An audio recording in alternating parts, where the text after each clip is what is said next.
नमस्कार। Hindi press club से मैं हूँ राम अवतार दुबे और कहते हैं कि किरदार नए आते रहे, तमाशा वहीं चलता रहा। आज हमारे साथ एसयू के प्रेसिडेंट सजल यादव जी हैं। इनके साथ हम आज इनके मैनिफेस्टो के ऊपर डिस्कशन करने वाले हैं। उससे पहले मैं चाहूँगा कि सजल यादव जी एक बार अपना इंट्रोडक्शन और उनके पावर के अंडर जो चीज़ें आती हैं और उनका जो ड्यूटी बनता है हमें संक्षिप्त में बताएं। नमस्कार एवरीवन। मेरा नाम सजल यादव है एंड मैं काफ़ी आभारी हूँ हिंदी प्रेस क्लब को, क्योंकि उनके माध्यम से मैं जीबीएम तक और जनता तक अपने हम लोगों ने एक साल में यूनियन के तहत क्या क्या काम किया है, हम उन चीज़ों पर डिस्कशन कर सकें। एंड जैसा भी राम अवतार ने पूछा कि क्या क्या चीज़ें हमारे इस पावर के अंदर में आती है, प्रेसिडेंट की पोस्ट के अंदर में क्या क्या जिम्मेदारियां आती हैं और क्या क्या ड्यूटीज़ होती हैं, तो उसमें एक दो लाइनें अगर मैं कहना चाहूँ। प्रेसिडेंट आपका हेड ऑफ द यूनियन होता है। प्रेसिडेंट की पोस्ट के साथ साथ आपकी मेजर जो ड्यूटीज होती हैं वो फेस्ट के माम दो दो दो किरदार में हम बांट सकते हैं।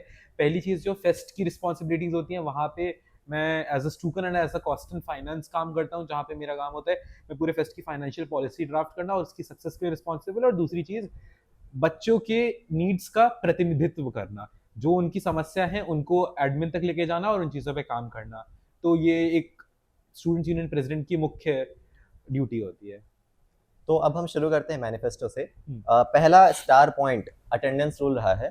सजल यादव जी अपने वक्त पर भारी बहुमत से विजयी रहे थे अपने प्रेसिडेंट के लिए और उनके मैनिफेस्टो का जो सबसे बड़ा सबसे पॉपुलर पॉइंट था वो अटेंडेंस रूल ही था। इनके मैनिफेस्टो में लिखा है, revoke the attendance rule and mandate that any fee hike must come with clear justification and A plan of action. तो हम जानना चाहते हैं सजल यादव जी से कि इनके अकॉर्डिंग इस पे कितना प्रोग्रेस हो पाया और ये अपने बात को कितने हद तक पूरा कर पाए। तो जैसा मैं कहना चाहूंगा इस विषय पे, जब हम जीते थे, जब हमारा इलेक्शन हुआ था, तो पिछले साल की परिस्थिति सभी को अच्छे से, हम सब उस परिस्थिति से अवगत हैं। उस टाइम पे एक क्लॉज लाया गया था कि अगर आपकी 75% 75% अटेंडेंस नहीं होती तो आपका एनसी लग जाएगी, विच वॉज एडमिनिस्ट्रेटिव टर्म्स पे अगर हम बोले तो उसको एनसी लिंक्ड अटेंडेंस क्लॉज बोला गया था। तो हम लोगों ने आते ही वाइस चांसलर सर के साथ सबसे पहले मेरे फर्स्ट वीक से पहले हम लोगों ने मीटिंग शेड्यूल की थी और हम लोगों ने उस चीज का काफी खंडन किया था कि एनसी और अटेंडेंस जैसी चीज के लिए हमारी तरफ से पूरा विरोध है, क्योंकि हम कभी भी ये नहीं चाहेंगे कि कोई बच्चा अगर वो कुछ और कर रहा है तो उस चीज का उसके कोर्स रजिस्ट्रेशन पे, उसकी डिग्री पे, उसकी ग्रेजुएशन पे असर पड़ना चाहिए। क्योंकि एज बिट्सियंस हम लोगों ने हमेशा प्राइड लिया है इन प्रोवाइडिंग द फ्लेक्सिबिलिटी। हाँ, वो अलग बात है अगर आपको रेगुलेट करना है, आपको बच्चों को जिम्मेदारियां, उन लोगों की साइड से हमको जो आर्ग्यूमेंट्स उस टाइम पे मिली थी वो ये थी कि बच्चे गैर जिम्मेदार होते जा रहे हैं। इस कॉलेज में 80% ऐसे बच्चे हैं जो अपने टाइम को उतना उपयोग नहीं कर पा रहे, तो उनके लिए हमें कुछ मोटिवेशन रखना है कि वो क्लासेस जाएं। पर हम लोगों ने उस चीज को उस समय कहा था कि अटेंडेंस और एनसी सख्त मना है। और 23 बैच, 22 बैच, 21 बैच के लिए तो अटेंडेंस आज सच कुछ नहीं हुई। 25 बैच के लिए थोड़ा परसेंटेज ऑफ मार्क्स वगैरह में जो चीजें हुई थी, उस पर हम लोगों ने काफी अच्छी प्रोग्रेस उस टाइम पे की थी। तो मोटा मोटी यही रहा है। एंड इस बार तो अभी इस साल के हैंडआउट्स में तो काफी और फ्लेक्सिबिलिटी देखी गई है। हालांकि मैं इनकी बातों से काफ़ी हद तक सहमत हूँ, पर हम देख पाते हैं कि कभी-कभी किसी-किसी कोर्सेज में, अगर मैं एग्जांपल के तौर पे बोलूँ, मेरा लास्ट सेमेस्टर बायोफिजिक्स के कोर्स में अटेंडेंस से लिंक्ड मार्क्स अभी भी हैं, पर हाँ, एनसी से लिंक्ड अटेंडेंस अभी नहीं है हमारे कैंपस पे।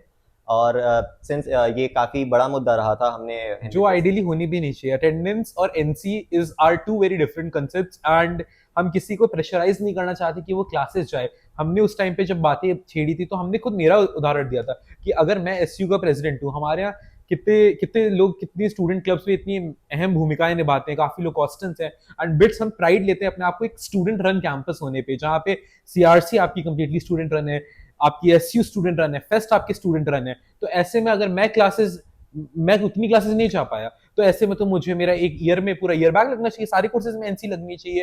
एंड ये चीजें काफी लॉजिकली एडमिनिस्ट्रेशन ने रिसीव की थी और उस पर उन्होंने अमल किया। और फाइनली सेनेट के रेजोल्यूशन में ये क्लियर हुआ था कि अटेंडेंस और एनसी लिंक वाली चीज कोई नहीं है। और इसी पॉइंट में एक और चीज है कि any fee hike must come with a mandated plan of action. तो उस चीज पे भी हमने चर्चा की थी वाइस चांसलर सर से, ऑनरेबल सर से, और उन्होंने बोला था कि वो एक कुछ सालों का मोरिटोरियम लगा रहे हैं फी हाइक। एंड उनके ऑल्टरनेटिव विजन है कि अब जो इंडाउमेंट हो रही है, आपने पिछले एक साल में देखा बिट्स ने काफी एंडाउमेंट रेज किया एलमनाई से। तो हमारा उद्देश्य ये रहा है कि सर अगर आप वो फंडिंग एलमनाई से ले रहे हो तो आप साथ ही साथ अगर फी बढ़ा रहे हो तो उसका कोई सेंस नहीं बनता। तो आगे चल के जो लॉन्गर रन में प्लान है, वहां पे आपका fee hike is not going to be there and it's a very small steady pace पे। एंड मेजर इंफ्रास्ट्रक्चरल डेवलपमेंट जो हो रहा है वो आपके एलमनाई फंडिंग के बेसिस पे हो रहा है। सलाल जी, एक हिस्सा है जीबीएम का जिसका ये मानना है कि आपके पावर में आने से पहले जो प्रोटेस्ट हुए काफी हद तक, उनका बड़ा योगदान रहा अटेंडेंस पॉलिसी के लीनियंसी में। तो हम आपसे जानना चाहेंगे कि आपने अपना पावर लेने के बाद कौन कौन से स्टेप्स ऐसे उठाए थे जिसकी वजह से आप कह पाते हैं कि अटेंडेंस रूल लीनियंट हुई है उसके बाद भी। काफी अच्छा प्रश्न है, और इस चीज पे मैं खुद चाहता था कि मैं जीवीएम तक एक संदेश पहुंचा सकूं कि हम लोगों ने क्या स्टेप्स लिए थे जब हम लोग इलेक्ट हुए थे। मेरे फर्स्ट कपल ऑफ मीटिंग्स जो थी, क्योंकि उस टाइम पे मुझसे काफी पब्लिक एक्सपेक्टेशन थी कि ये हमारे इलेक्शन का काफी बड़ा विजन पॉइंट रहा था, तो हम क्या कर रहे हैं। तो जो फर्स्ट कम्युनिकेशन मेरी साइड से भेजा गया था किसी भी एडमिनिस्ट्रेटिव ऑफिशियल को, वो ये था request for a meeting with the vice chancellor. Vice chancellor आपका चेयरमैन ऑफ द सेनेट होता है, तो उस टाइम पे हमने उनके साथ डिस्कशन करके इस पूरी चीज को फॉर्मलाइज किया था। हालांकि मानेंगे कि जो पहले रहे उनकी काफी अहमियत है, बट हम लोगों ने इसे स्ट्रक्चर्ड वे में जाके फॉर्मलाइज किया था, और हमने उस टाइम में इंस्टी से अश्योरेंसेस लिए थे कि इस चीज पे आगे कोई डेवलपमेंट नहीं होना चाहिए। उसके लिए हम ग्रेटफुल हैं कि उन्होंने हमें वो अपने अश्योरेंसेस पे स्टिक किए हैं, एंड आगे चल के ऐसा कोई उस चीज पे चेंज और उनकी साइड से बैक ट्रैक नहीं हुआ था। अगला जो पॉइंट लिखा गया है मैनिफेस्टो में वो भी फीस से रिलेटेड ही है, जिसमें लिखा गया है कि पीएस फीस उन लोगों के लिए हटा दी जाएगी जो इंडिपेंडेंटली इंटर्नशिप सिक्योर करते हैं या खुद की कंपनी पीएस प्रोग्राम में लेके आते हैं। हमने इसमें कुछ थोड़ी सी छानबीन करने की कोशिश करी, बट हमें पब्लिकली कोई ऐसा डेटा मिला नहीं जिसे हम वेरीफाई कर पाए। तो हम आपसे पूछना चाहेंगे कि क्या इसका लाभ कुछ लोगों को भी मिल पाया है। इस चीज पे काफी डिस्कशन हुआ हमारा प्रैक्टिस स्कूल डिवीजन से। तो जीबीएम की क्लैरिटी के लिए अगर मैं एक दो बातें बताना चाहूँ, वो ये रहेंगी कि पीएस डिवीजन जो होता है आपका, वो बिट्स के इंस्टीट्यूशनल डिवीजन के अंडर में फॉल नहीं करता। PS division comes directly under director of campus programmes, और वो कंप्लीटली डिफरेंट हायरार्की पे मूव करता है। तो when we got in, we had a very constructive and productive discussion with dean PhD जो अन्नपूर्णा मैम थी। अब तो unfortunately she is no more, but उनकी साइड से काफी कंस्ट्रक्टिव सजेशंस ये रहे थे। अभी तक पीएस फीस लगाने का जो रीजन हमें एडमिन से मिला है वो ये रहा है कि PS is a credited course. मतलब आप देखोगे, आप पीएस के आपके पीएस टू के 20 क्रेडिट्स होते हैं और पीएस वन के 5 क्रेडिट्स होते हैं हम सब लोगों के, तो वो उन क्रेडिट्स की फीस होती है। हालांकि हम लोगों ने ये बोला कि जो लोग अपनी कंपनीज खुद ला रहे हैं उनको लाभ मिलना चाहिए उस चीज का, पर उस पर चर्चा हुई, काफी लंबी चर्चा हुई, बट हम अभी किसी कंस्ट्रक्टिव आउटकम पे तो नहीं पहुंच पाए हैं। तो ये फाइनल स्टांस है, although there have been a lot of back and forth with the administration की वेव ऑफ होनी चाहिए, या फिर जो एडमिन की साइड से सजेस्टेड मिडिल ग्राउंड था जिसपे शायद काम, मतलब जिसपे काम चल ही रहा है। हम लोगों ने लास्ट दिसंबर में जो मीटिंग हुई थी सारे एसोसिएट डीन्स की और हमारी डीन पीएचडी के नेतृत्व में, तो फाइनल ये हुआ था कि हम लोग मिडिल ग्राउंड पे जाएंगे, which means a partial waiver. अगर कोई बच्चा पीएस स्टेशन ला रहा है और वो कंपनी 10 लोगों को लेके जा रही है पीएस वन के लिए, पीएस टू के लिए ऐसा अभी रिफॉर्म नहीं फिक्स अप हुआ है, तो उनके में partial waiver of the fees consider किया जाएगा। बट अगेन ये सारी चीजें लॉन्ग टर्म पॉलिसी चेंजेस है। आपके रेफरेंस में बताऊं, जब डीसी पॉलिसी अपडेट हुई थी डिसिप्लिनरी गाइडलाइन पिछले साल से पहले, तो वो 8 साल लगे थे उस पॉलिसी को फॉर्मुलेट होने में। तो हमने अपनी तरह से योगदान दिया, हमने ड्राफ्ट प्रपोजल शेयर कर रखे हैं, वो जीवीएम के साथ भी हम सही समय पे शेयर करेंगे। तो ये आउटकम रहा है। एकेडमिक एंड पॉलिसी रिफॉर्म्स के अंडर जो पॉइंट्स लिस्टेड है, हम उसका निष्कर्ष ये निकाल सकते हैं कि अटेंडेंस में तो डेफिनेटली काम हुआ है, पर पीएस प्रोग्राम में एसयू अभी उतना सफल नहीं रह पाया है। योगदान किए गए हैं, हमने स्टेप्स उठाए हैं। अब अगेन आउटकम एक साल में तो विजिबल नहीं हो सकता, these are policy level changes and उस पे आने वाली यूनियन भी अपना काम आगे बढ़ाएगी, ये मानना है हमारा। तो अगले पॉइंट पे जाते हैं जो कि है टेक्निकल और इनोवेशन इकोसिस्टम। पहला पॉइंट लिखा गया है modernise existing facilities like the old workshop and ICE lab, also expanding access to GPUs, 3D printers and brainstorming room at आरकेआईसी।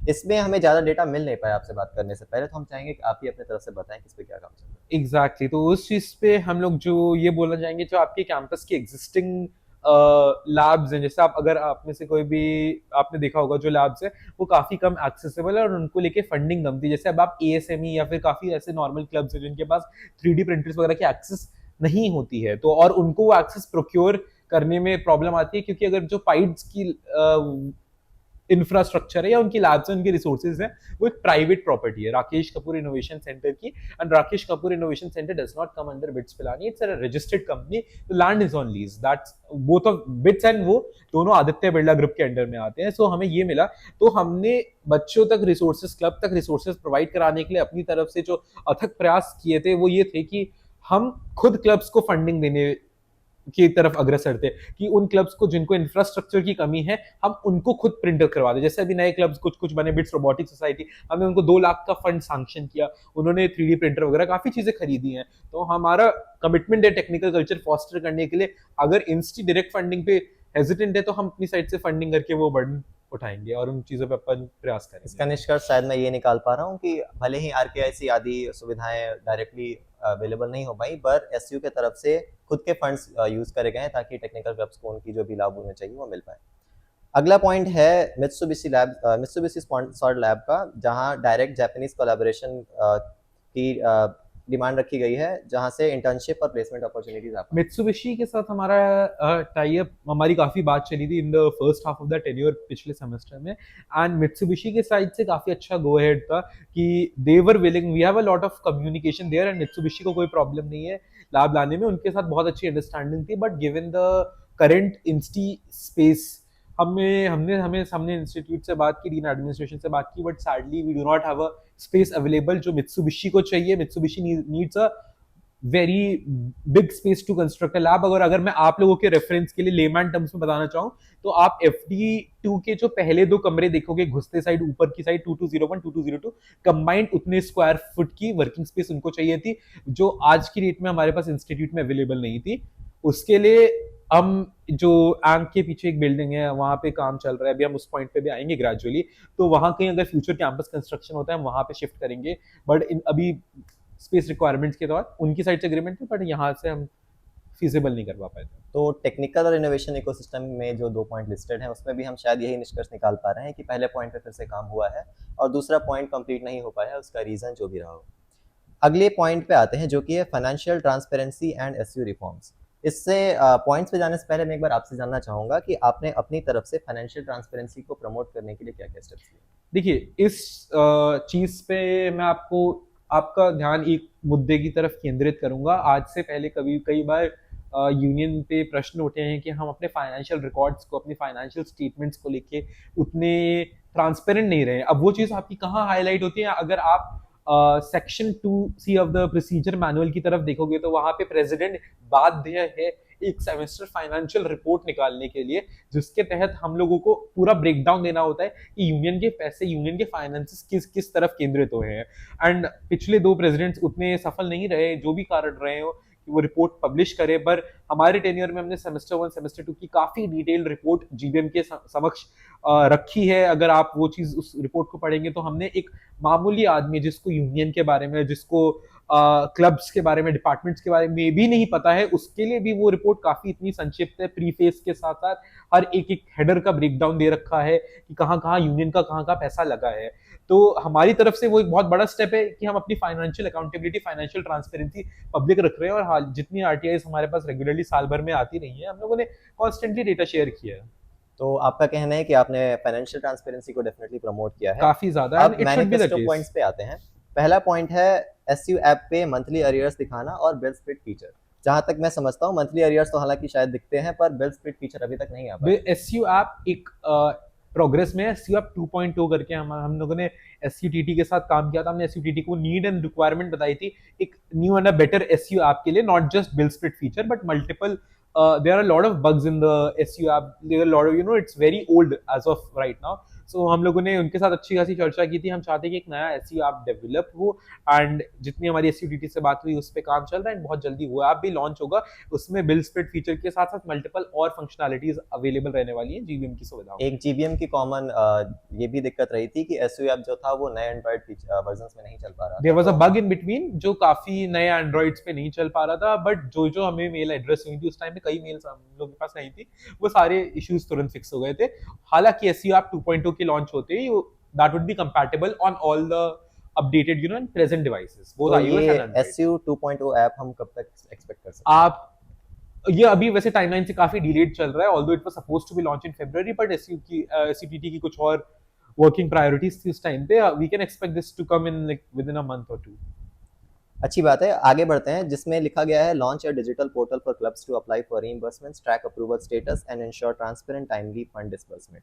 इससे मैं आपसे ही जानना चाहूंगा कि आपने इसके लिए क्या कदम उठाया? पहले जो आपके, अगर फेस्ट इंटरफेस में आप लोग इंटरेक्ट करेंगे तो आप लोग जानते हैं काफ़ी क्लब्स को दिक्कत आती थी to get their reimbursements on time, and payment, मतलब ये मैं अपेक्षा नहीं रखता जीबीएम रिलेट कर पाएगा उतना, बट जो पहले का फाइनेंशियल सिस्टम था that was very scattered, payments इधर उधर, रीइंबर्समेंट मल्टीपल क्लब पेमेंट्स इधर उधर हो जाती थी, जिस चक्कर में एक जो जीबीएम नैरेटिव था कि अगर हम एसयू के किसी इवेंट में पैसा लगा रहे हैं तो हमारा पैसा कम से कम 7-8 महीने बाद आएगा। तो उस चीज को केटर करने के लिए हमने बहुत स्ट्रक्चर्ड प्रोसेसिंग अकाउंट्स के साथ और एसडब्ल्यूडी के साथ बैठ के सेटअप किया है प्रोटोकॉल, जिससे आज की डेट में पेमेंट आपकी बहुत फास्ट हो चुकी है, reimbursement happen in a very timely manner, speed काफी रिड्यूस हुआ है, I will say up to 50% efficiency आई है उस पूरी प्रोसेस में, एंड काफी कॉन्ग्रीगेटेड प्रोसेस है।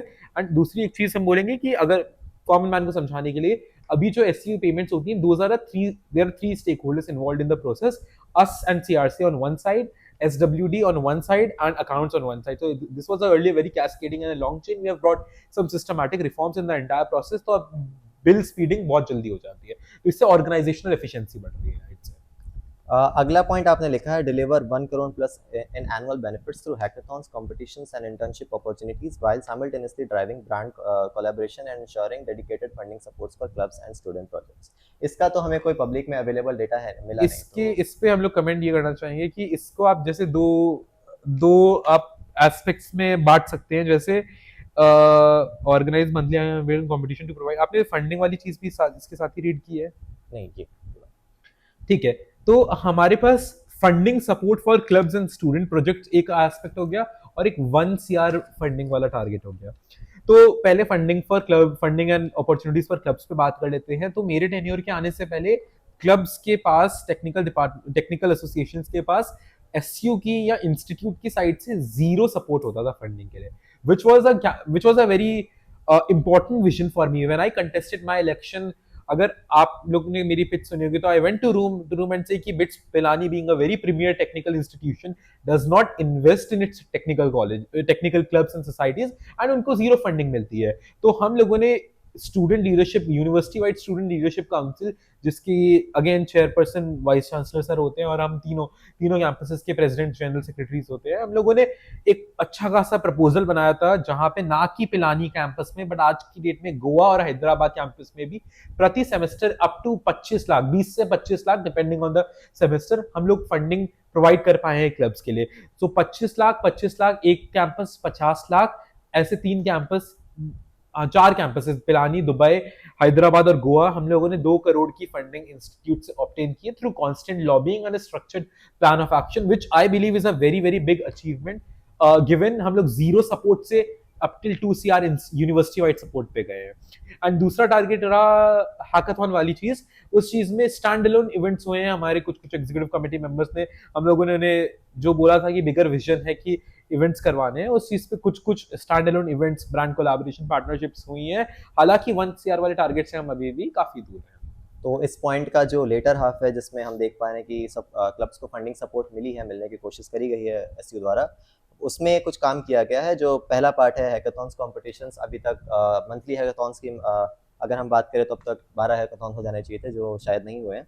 कॉम्पिटिशन, इंटर्नशिप अपॉर्चुनिटीज, इसमें शायद थोड़ी कमी रह गई है, पर इसका लेटर हाफ पे जरूर जोर दिया गया है। 1 करोड़ से हम अभी दूर हैं, बट जैसा कि ये बोल रहे हैं 25 लाख इस कैंपस को प्रोवाइड किया गया है। अगले पॉइंट पे चलते हैं, जो कि है करियर डेवलपमेंट एंड एक्सपोजर, जिसमें पहला पॉइंट लिखा गया है, establish a centre for upskilling where professors, industry professionals provide training in industry relevant courses and certifications. इस चीज को हम लोगों ने constant first half of the tenure में ही काफी अग्रेसिवली और काफी सीरियसली लिया था। And as once again iterating, we are committed to a vision of developing a tech first campus. BITS Pilani prides on its legacy as one of the finest technical institutes in this country. So we pitched to the director there itself, and their director authorized to create a body called the Student Technical Council at that point of time. And there are only 2 bodies on this campus which are director supported bodies, and when I say director supported bodies, it means that the institute provides a lot of support and emphasis toward its activities, its outreach, and providing structured guidance. And we have got a lot of support from Professor Yashwardhan sir also in the formation of this, who is the department HOD of the CS department, and we are able to take good steps in for fostering a culture for technical development on this campus. अब नाम वो centre for excellence नहीं रखा गया था, क्योंकि centre for excellence BITS के language में देयर आर एस्टैब्लिश्ड सेंटर्स, हम उनके बारे में बात करते हैं, but this serves the same objective, so we are very proud of our achievement. तो ये पॉइंट काफ़ी हद तक एसयू द्वारा कंप्लीट किया जा चुका है। इसी पॉइंट में नेक्स्ट पॉइंट है organise monthly hackathons, build weekends and competitions to provide continuous opportunities for innovation, collaboration and skill development. जो अगेन पिछले पॉइंट का ही, जो पिछले सेक्शन में हम का आई उसका गेस ही सेम एक्सटेंशन है, वर्बैटिम है, सेम इसमें उस चीज पे, स्पेसिफिकली लिखा गया है मंथली हैकाथॉन्स, बिल्ड वीकेंड्स और उस कॉम्पिटिशंस। चीज तो पे यूनियन काफी उतना अथक हमने हम लोगों ने कोशिश की, पर उस चीज पे हम लोग डिलीवर नहीं कर पाए। अगेन रीजन हम लोग साइड कर सकते हैं कि as a union, as someone who held the office of the president and general secretary for 7 months, we were busy, we were occupied with a lot of fest responsibilities and बाकी का union का काम, so उस aspect में हम आगे काम करने का उद्देश्य है काफी। तो करियर डेवलपमेंट के अंदर जो 2 पॉइंट्स मेंशन है उसमें एक पॉइंट पूरी पूरी तरह से एसयू द्वारा कंप्लीट किया जा चुका है, जिसमें दूसरी को कंप्लीट करने में ये थोड़े असफल रहे हैं।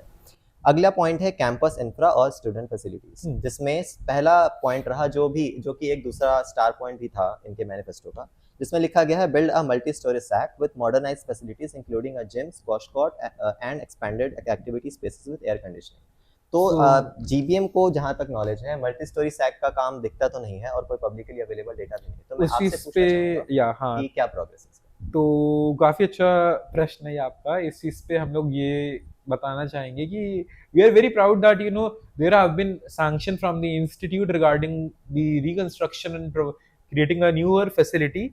Possible location is which is right now being discuss is the आंक बिल्डिंग। आंक के पीछे वाली जो बिल्डिंग देख रहे हैं वो काफी हिस्टोरिकली आपकी 1964 से 2000 तक आपकी स्पोर्ट्स कॉम्प्लेक्स की बिल्डिंग थी। हालांकि उसके बाद वो डिसकंटिन्यू हो गई and it's in dire need of renovation. It's a 3 years project, जिसपे हमारी लास्ट जब बात हुई थी हमें पता चला उस चीज पे दैट्स अ 3 year प्रोजेक्ट। वहाँ पे डिफरेंट लेवल्स पे 2 floor बिल्डिंग है और उस पे आपकी काफी फैसिलिटीज क्रिएट होने वाली हैं।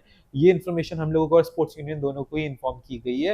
And when ever it inaugurates, जब भी इसका कंस्ट्रक्शन कंप्लीट होता है, वी आर वेरी ग्रेटफुल कि हमारे टेन्योर में हमने ऐसी किसी चीज की इनिशिएशन को जोड़ दिया और उस चीज पे अपन लोगों ने प्रयास किया है। इसमें आपने मेंशन किया कि इसके लिए आपको और स्टूडेंट यूनियन का स्पोर्ट्स यूनियन को बताया गया है, नॉलेज दी गई है और सैंक्शंस भी मिले हैं। तो सैंक्शंस इंस्टीट्यूट वाइड प्रपोजल होते हैं। ऐसे जो प्रपोजल्स होते हैं ये आपके आदित्य बिरला ग्रुप के सीएफओ मिस्टर अरुण खेतान की साइड से आते हैं एंड उस चीज पे this is because a heavy construction, उस चीज पे काम चल रहा है। तो हम चाहेंगे कि क्या आप जीबीएम के साथ इसका कोई प्रूफ शेयर कर डॉक्यूमेंट्स नहीं है अवेलेबल होते बिकॉज वो इंस्टीट्यूट डॉक्यूमेंट्स है, वो हमारे साथ ही नहीं शेयर होते हैं। ठीक है। अगला पॉइंट जो कैंपस इंफ्रा में लिखा गया है वो है keep the library open overnight to provide coworking spaces and extend timings for जिमजी, SAC and other campus facilities overnight. तो इस पे आपकी क्या राय? To give an input to this, बात कर लेते हैं एक एक चीज पे। हेल्थ क्लब की टाइमिंग्स हमारे आते ही हमारी काफी बड़ी प्रायोरिटी थी because a lot of people who went to gyms, gym in the morning etcetera, they were insistent upon the fact कि जिम के लिए काफी कम टाइम बचता है। और हम लोगों ने उस टाइम पे ये आर्ग्यूमेंट रखा था क्योंकि एक हेवी ब्लॉक ऑफ टाइम जो होता है वो टीम के लोगों की प्रैक्टिस के लिए चले जाता है। वो कोई गलत बात नहीं है, वो बिट्स को रिप्रेजेंट कर रहे हैं, पर एज अ जीबीएम पर्सन मेरे पास मतलब मुझे अगर जिम जाना है तो उसके लिए मेरे पास सफिशिएंट टाइम होना चाहिए। तो उस चीज पे हम लोगों ने आते ही बिल्कुल स्टार्टिंग में एक्सटेंशन करवा लिया था टाइमिंग्स का। एंड दूसरी चीज, अगर इसी फैसिलिटीज की ही बात करें तो हम लोगों ने आते ही अपने टेन्योर में ओपन जिम भी कैंपस में स्टैब्लिश किया था। अगर आप देखोगे शंकर व्यास के पीछे भी लगा हुआ है, मल्टीपल लोकेशंस पे वो इंस्टॉल करवाया था so that we bring facilities to students.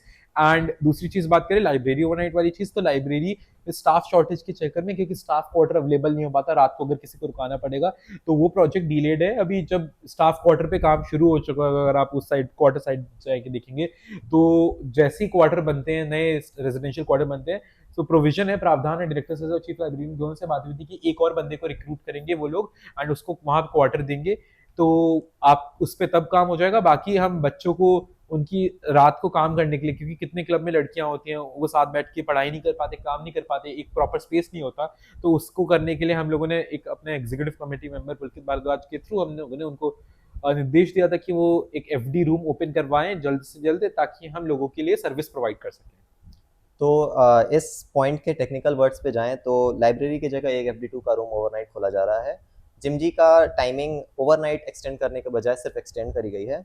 Sac के बारे में सैक हेल्थ क्लब के अच्छा ठीक है, उसकी भी टाइमिंग एक्सटेंड करी गई है और बाकी कैंपस फैसिलिटीज जो हैं उनकी टाइमिंग एक्सटेंड ही करी गई है, पर ओवरनाइट अभी तक अचीव नहीं हो पाया। 24/7 नहीं हुआ है, पर हर उस चीज पे बढ़ोतरी हुई है। और 24/7 की अगर बात करें तो जीबीएम की सुविधा के लिए एक और अच्छी बात जो हम बताना चाहेंगे वो ये है कि we are in the final stages of having a Nescafe kiosk on campus.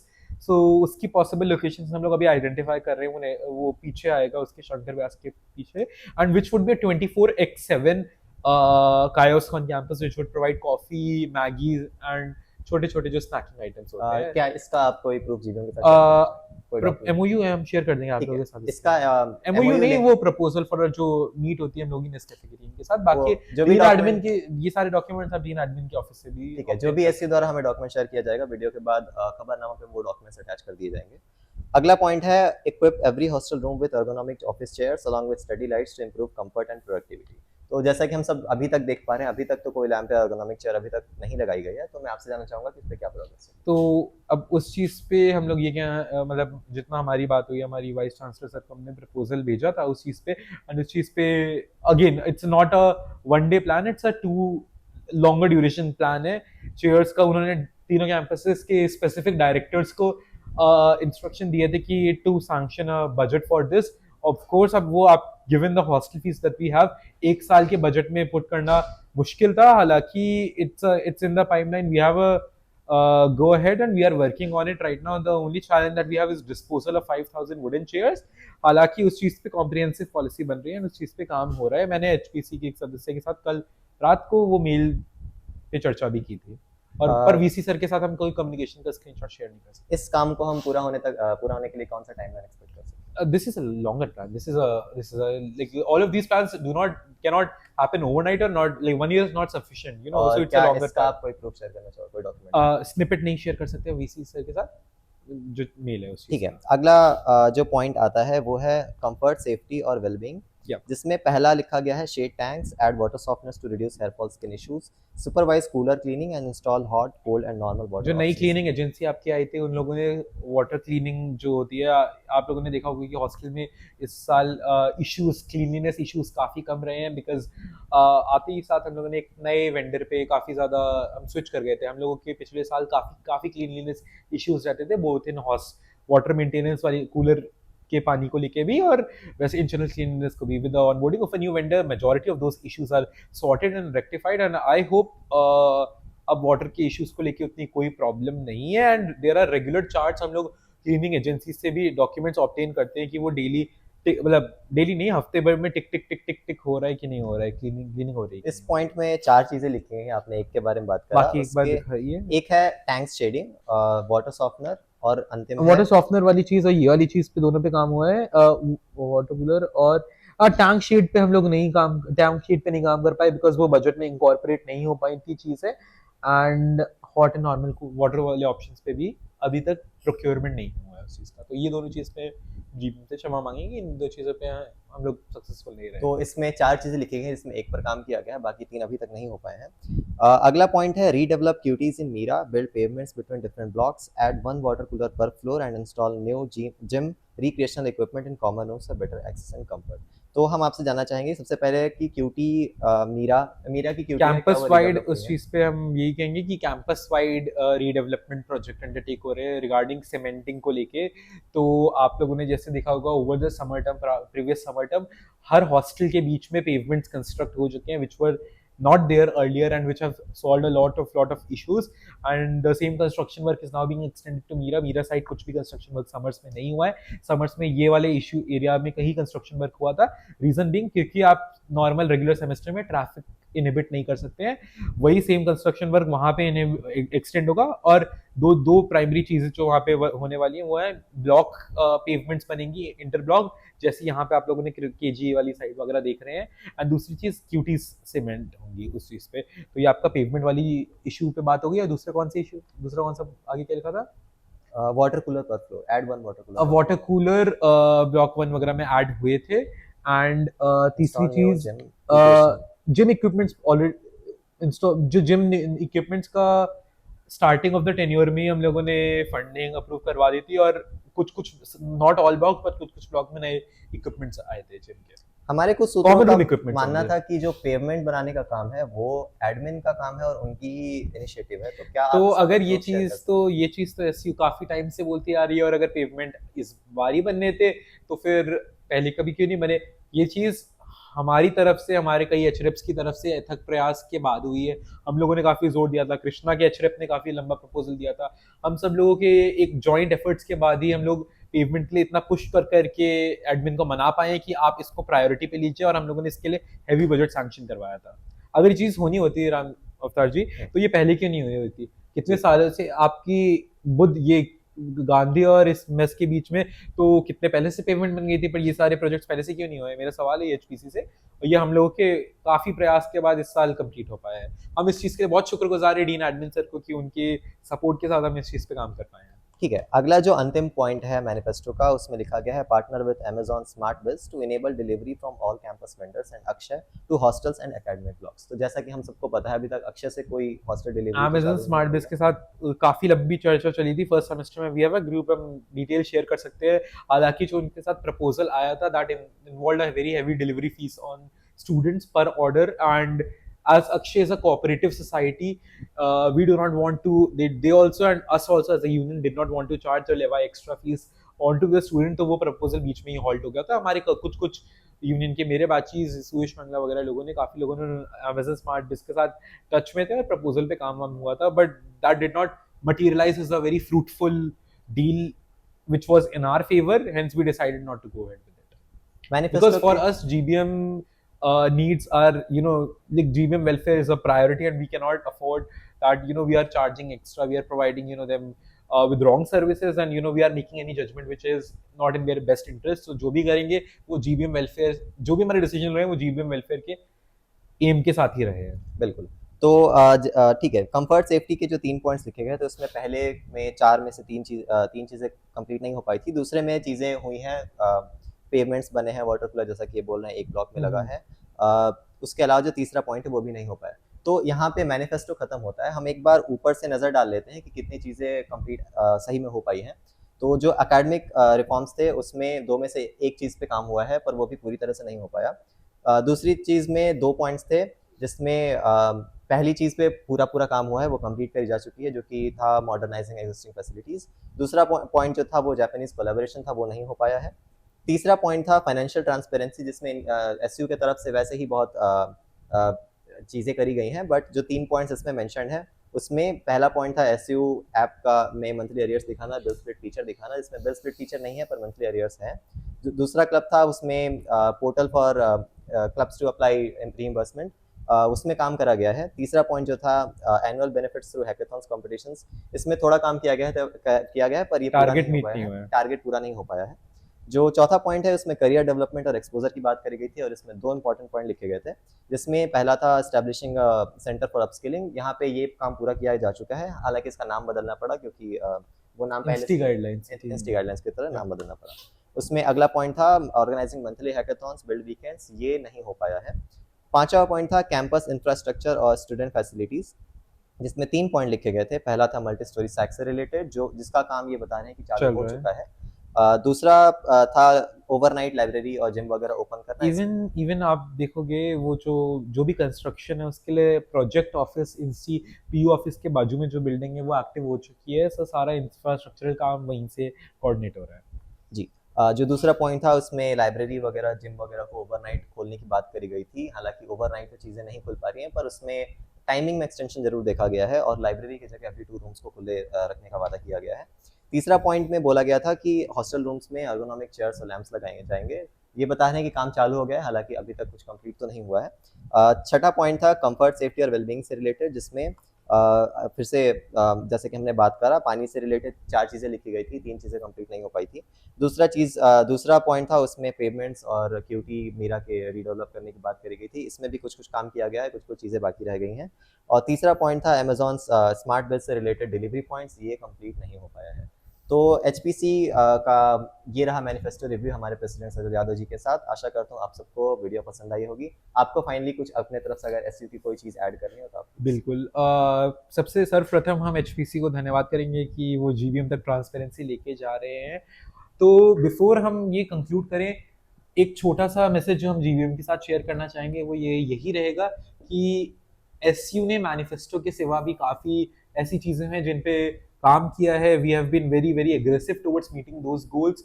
उन कुछ कुछ चीज़ें जो मैं हाईलाइट करना चाहूँगा वो आपके समक्ष रहेंगी कि हम लोगों ने बिट्स केयर फंड का ह्यूज कॉर्पस सेटअप किया है for the first time in history, which is a very big support for technical clubs. Number two, we have set up guardian angel support fund, so now a student in distress, like let us say, हम नहीं चाहते किसी बच्चे के साथ किसी उसकी family में कोई ट्रेजेडी हो, but as a committed union and as someone who takes stance for student welfare, we have established a fund corpus there. Then उसके सेवा सेवा अगर हम कुछ और मुद्दों पे एक एक करके 2 मिनट लेंगे हम आपके जिस पे बात कर सके, वो ये हमने पेवमेंट्स पे काफ़ी अच्छे से प्रयास किए हैं आप लोगों की सपोर्ट के लिए, बारिश के समय में आपको कोई दिक्कत ना हो। फिर एक जो छोटी सी चीज़ हम आपके साथ शेयर करना चाहेंगे वो ये, टॉट के एरिया में हम लोग एक नई नॉर्थ इंडियन ईटरी लेकर आ रहे हैं, मोती महल, जिसका काफ़ी हम लोग फाइनल स्टेजेस में है। Proposal waiting and everything is going on right now. क्या उसका भी कोई डॉक्यूमेंट आप प्लीज डॉक्यूमेंट आपको एडमिन ऑफिस से मिल जाएगा, डीन एडमिन ऑफिस से, उनके पास ठीक है, यहाँ से एसयूसीएस का डॉक्यूमेंट नहीं मिल पाएगा। सो बिकॉज इंस्टीट्यूट की साइड से साइनिंग अथॉरिटी वो लोग ही रहते हैं। एंड उसके सिवा अगर हम यूनियन के फेस्ट, हमारे दूसरा उद्देश्य फेस्ट की तरफ रहता है, तो उसमें मैं बहुत गर्व के साथ आपको ये चीज़ बताना चाहूँगा कि for the first time in recent past, OSS 2025 and Apogee 2026 have been hugely profitable, which is a boon for all the, you know, everyone who's working, and you know, we like taking union financial position to a good level.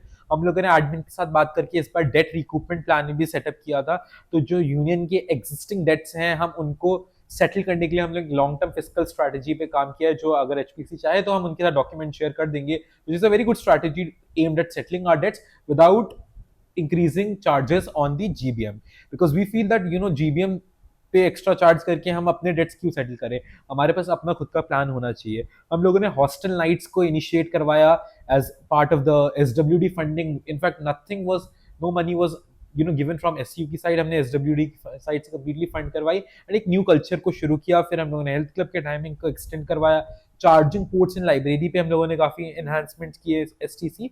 And for the first time in history, अभी छोटा सा पहले की कुछ बात बता रहा हूँ कि हम लोगों ने फ्रेशर इमर्शन प्रोग्राम पे काम किया। अभी तक बिट्स में बिगिनिंग जो होती थी वो काफ़ी एब्रप्ट होती थी, but with the support from all the technical clubs, cultural clubs, assocs which participated, we were able to welcome the batch of 2026 in a very very interesting and engaging manner, and something next we are planning right now, and we'll be delivering that before the tenure ends. So I believe the GBM judges by a lot of good work on campus, and we are always there for any, you know, any suggestion, any feedback, and we'll be happy. I think that's all. Thank you so much, Ram, sir. धन्यवाद।